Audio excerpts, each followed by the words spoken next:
Dear friends, आप देखेंगे sociology का सॉल्यूशन जो कि समाजशास्त्र आपका 2021 एग्ज़ाम 5 तारीख को हुआ था। ये 5 अक्टूबर को आप देख सकते हैं, डेट यहाँ डाली हुई स्टूडेंट ने। और जिस स्टूडेंट ने ये पेपर भेजा है उसने बोला था कि सर मुझे एमसीक्यू के क्वेश्चंस जल्दी से बता दीजिए। तो चलिए मैं इसके क्वेश्चंस जो भी हैं, जितने भी हैं, वो मैं टॉप आपको बताता हूँ कौन कौन से क्वेश्चंस के क्या आंसर्स होंगे। अगर आप भी अपना कोई भी क्वेश्चन पेपर सॉल्व करवाना चाहते हैं जो आप एग्ज़ाम दे चुके हैं ओपन का, तो आप अपने क्वेश्चन पेपर को हमारे व्हाट्सएप नंबर 8469022568 पर आप सेंड कर सकते हैं, व्हाट्सएप कर सकते हैं, साफ फ़ोटो खींच करके या पीडीएफ बना करके। तो आपको जो है इसका सॉल्यूशन मिल जाएगा। कंप्लीट सॉल्यूशन बोलेंगे, कंप्लीट सॉल्यूशन मिल जाएगा। तो आप जैसे भी आप कोई भी पेपर अपना चाहते हैं सॉल्यूशन करवाना, तो इस नंबर पे आप सेंड कर सकते हैं 8469022568। आपका हिंदी का पेपर ऑलरेडी सॉल्व कर दिया गया, आप उसको देख सकते हैं, अपने सॉल्यूशंस को मैच कर सकते हैं। पहले क्वेश्चन से स्टार्ट करते हैं। Who is the author of the book society? तो वो बुक सोसाइटी के जो लेखक कौन थे? तो इसको दो लेखकों ने लिखा था, एक चार्ल्स हंट पेज थे और एक रॉबर्ट मॉरिसन मैकाइवर थे। ठीक है, तो मैकाइवर और पेज आप केवल लिखेंगे सरनेम भी, तो भी आपका आंसर सही होगा। सेकंड क्वेश्चन जो है, what is called the group of people living in specific geographical area? यानी कि एक निश्चित भौगोलिक क्षेत्र में रहने वाले लोगों को कम्युनिटी यानी कि समुदाय कहते हैं। नेक्स्ट जो थर्ड क्वेश्चन है, इसमें पूछा गया है, when did the book social और ये organisation of Charles Cooley published? कब हुआ था पब्लिश? तो सर 1909 में हुआ था, सामाजिक संगठन नाम की चार्ल्स कूले की पुस्तक।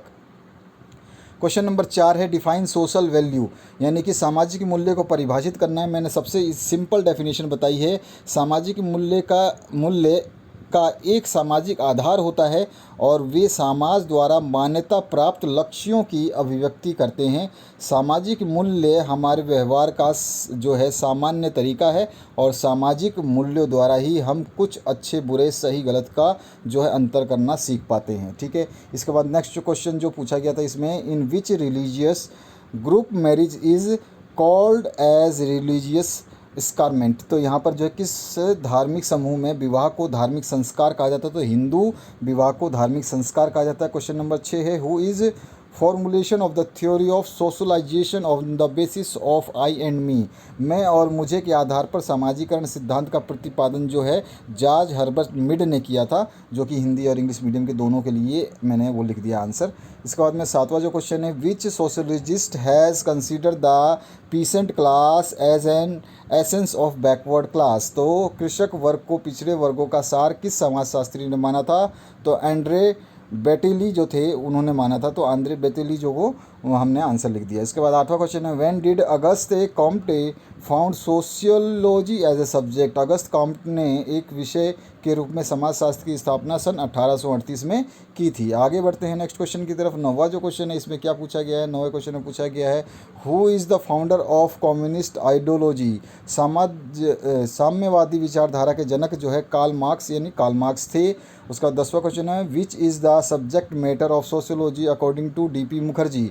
डीपी मुखर्जी के अनुसार समाजशास्त्र की विषय वस्तु क्या है? तो समाजशास्त्र की विषय वस्तु जो है परंपराएं यानी कि ट्रेडिशन है। उसके बाद आते हैं बी पार्ट में। बी पार्ट जो आपसे पूछा गया है, write any 3 impacts of industrialisation, यानी कि औद्योगिक क्रांति के जो है आपको बताने हैं 3 प्रभाव, कोई भी बता सकते हैं। उत्पाद में जो है असाधारण वृद्धि हुई, शहरीकरण हुआ है, आर्थिक असंतुलन बना हुआ है, बैंकिंग और मुद्रा प्रणाली का विकास हुआ है। सभी में 1-1, 2-2 लाइनें लिखनी थी। इसके बाद 12वां क्वेश्चन है, write any 3 characteristics of culture? संस्कृति की कोई 3 विशेषताएं। तो संस्कृति जो है सीखी जाती है और प्राप्त की जाती है, और संस्कृति लोगों के समूहों द्वारा बांटी जाती है, और संस्कृति जो है गतिशील होती है, और संस्कृति जो है परिवर्तनशील भी होती है। इसके बाद आते हैं क्वेश्चन नंबर 13 पे। क्वेश्चन नंबर 13 है, discuss the role of neighbourhood as an agency of socialisation? सामाजिकरण के अभिकरण में पड़ोस की भूमिका आपको बतानी है। तो बच्चे अनजाने में ही बड़ों से कई बातें सीख जाते हैं। पड़ोस के लोग जो है बच्चे को स्नेह और एवं प्यार में कई नई बातों का ज्ञान कराते हैं। उनकी प्रशंसा एवं निंदा द्वारा उन्हें समस्त व्यवहार करने को प्रेरित करते हैं। समाज के समस्त मतलब समाज में कैसा व्यवहार करना है ये भी बताते हैं। आपके अड़ोसी पड़ोसी भी आपको कई बार टोकते होंगे, बोलते होंगे, तो पड़ोसी समय समय पर उसे ये बताते हैं कि उससे किस प्रकार का आचरण की उपेक्षा की जा रही है, यानी कि उसका आचरण खराब तो नहीं हो गया, तू गंदा हो गया, तू पहले सही था, ऐसे ऐसे बताते हैं। इसके बाद explain 3 differences between competition and conflict, यानी प्रतिस्पर्धा और संघर्ष में कोई 3 अंतर आपको बताने हैं। तो पहला क्वेश्चन आंसर लिख सकते हैं, संघर्ष में हमेशा अपने विरोधी की जानकारी शामिल है, जबकि प्रतिस्पर्धा में जो है अनुपस्थित होते हैं वास्तविक जानकारी, है ना। उसके अलावा प्रतिस्पर्धा में दो या दो से अधिक पक्ष कुछ पाने की इच्छा रखते हैं जिसे वे वोट नहीं ले सकते। साथ ही ये लोग किसी का विरोध करके अथवा किसी के हकों का प्रतिरोध करके उद्देश्य से प्राप्त नहीं करते। सॉरी।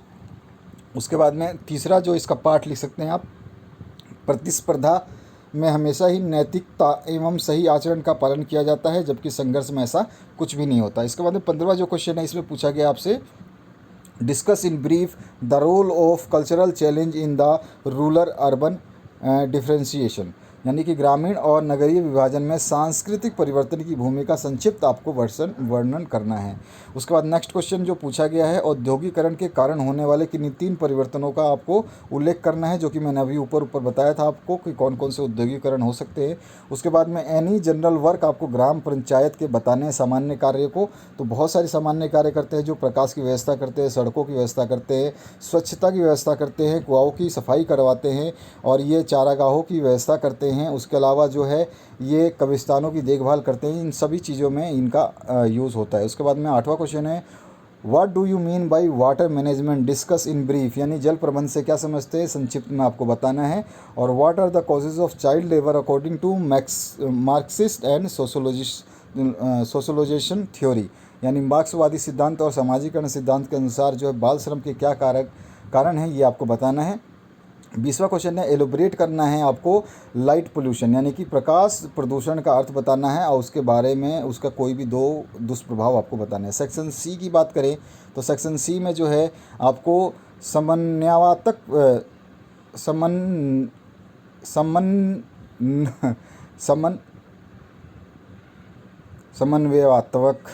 बोलने में भी परेशानी होती है, ठीक है। तो ये जो है यहाँ पर ये इसको अगर मैं इंग्लिश में बोलूँ, सिंथेटिक स्कूलिंग, ठीक है। इसमें आपको बताना है कि समर्थकों के नाम लिखने और इस संप्रदाय के अनुसार समाजशास्त्र की प्रकृति व विषय वस्तु बतानी है। समन्वयात्मक। इसके बाद में आता है 22 नंबर, डिफाइन द कम्युनिटी और describe 3 essential element of this, यानी कि समुदाय को परिभाषित कीजिए और इसके 3 आवश्यक तत्वों को आपको लिखना है। उसके बाद में discuss brief about nuclear family and joint family, सभी ने लिख दिया होगा ये, एकल परिवार और संयुक्त परिवार के बारे में क्या अंतर होता है। इसके बाद में आप बता सकते हैं 24वां question, discuss in brief about the, इसमें psychoanalytical theory of Sigmund Freud on the basis of id and ego and superego, यानी कि इड, ईगो और सुपर ईगो के आधार पर सिगमंड फ्राइड के मनोवैज्ञानिक विश्लेषण सिद्धांत का संक्षिप्त में वर्णन करना है। और उसके बाद में भारतीय समाज में धार्मिक विविधता में एकता पर संक्षिप्त टिप्पणी लिखनी है, या आप आराम से लिख सकते हैं, अपनी मर्जी से कुछ भी लिख सकते हैं, चल जाएगा।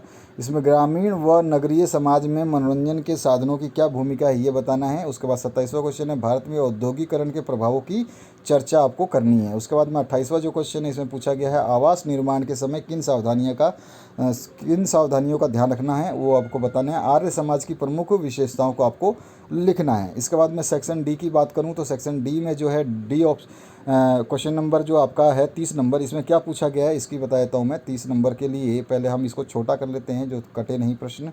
हाँ, तो 30 नंबर का जो प्रश्न है इसमें डिफाइन करना है आपको सोशल चैलेंज, यानी सामाजिक परिवर्तन को परिभाषित करके इसकी मुख्य विशेषताएं बतानी है। अगर आप ये नहीं करना चाहते अथवा में है आपका सहयोग को परिभाषित करना है और इसकी प्रमुख विशेषताओं की चर्चा करनी है, यानी कोऑपरेशन को डिफाइन करना है और इसके विशेषताओं की चर्चा करनी है। उसके बाद आते हैं नेक्स्ट 31 नंबर पे। 31 नंबर पूछा गया है, 73वां संविधान संशोधन अधिनियम 1993 की प्रमुख विशेषताओं की चर्चा आपको करनी है। और ऑप्शन में आप चाहे तो पंचायत समिति का निर्वाचित अध्यक्ष कौन होता है, पंचायत समिति के कार्यों की चर्चा आपको करनी है। इसके बाद में 32 नंबर जो क्वेश्चन है इसमें पूछा गया, स्वतंत्रता के पश्चात राजस्थान में महिलाओं की जो है स्थिति उसको बतानी है, परिस्थिति को। और बाल श्रम के प्रमुख कारण क्या है, इनके दुष्प्रभावों की भी चर्चा करनी है। क्वेश्चन नंबर 33 जो है इसमें लास्ट क्वेश्चन है, इसमें पूछा गया है, अगस्त काम्ट के अनुसार चिंतन की 3 अवस्थाओं का नियम क्या है, संक्षिप्त में आपको बताना है। और राधा कमल मुखर्जी के अनुसार सामाजिक मूल्य क्या है? सामाजिक मूल्यों की मुख्य विशेषताओं का वर्णन आपको करना है। तो ये था आपका क्वेश्चन पेपर, जिसमें से हमने काफ़ी आपको आंसर्स बताए। और जैसा मैंने बताया है कि आप अपना कोई भी क्वेश्चन पेपर 8469022568 पर सॉल्यूशन के लिए सेंड कर सकते हैं, जो आपने अभी 2021 में एग्ज़ाम दिए हैं। धन्यवाद इस वीडियो को देखने के लिए। बने रहिए इस चैनल पर मोर सॉल्यूशंस के लिए। डिस्क्रिप्शन बॉक्स में आपके जो प्लेलिस्ट दे रखी है आपके क्लास की, उसको ओपन करिए, आपको सब कुछ मिल जाएगा, घबराने की आवश्यकता नहीं है। Thank you very much, have a good day.